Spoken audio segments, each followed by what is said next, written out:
তোমাদের সবাইকে তো বলা হলো না, কালকে কিন্তু সন্ধেবেলা আমি বাড়িতে চলে এসেছি, মানে আমার বাড়ি এসেছি। দাদা এসছে, আমার দাদা থাকে বোম্বে। তোমাদেরকে আগেও বলেছি, সেখান থেকে দাদা এসছে।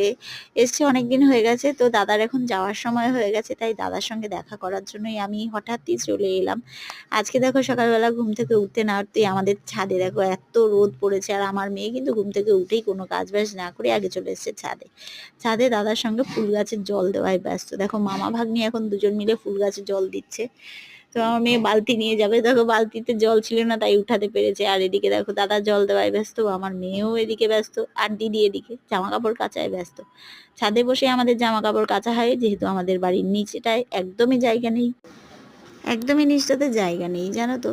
আর ছাদটাতেই একটু জায়গা আছে। আর আমাদের বাড়িটা যেহেতু একটু গ্রাম সাইডে, বেশিরভাগ বাড়ি দেখো টিনের, কিন্তু এদিকে সব বাড়ি প্রায় নিচটা পাকা আর ওপরটাতে এরকম টিন দেওয়া রয়েছে বাড়িগুলো। দেখো আমাদের ছাদের থেকে বাড়িটা মানে চারপাশটা সবই দেখা যাচ্ছে। এগুলো নিচে সব আমাদের কাকাদের ঘর, আর আমাদের বাড়ি এইটা। আমাদের বাড়িটা খুবই ছোট্ট একটা বাড়ি আমার বাবার।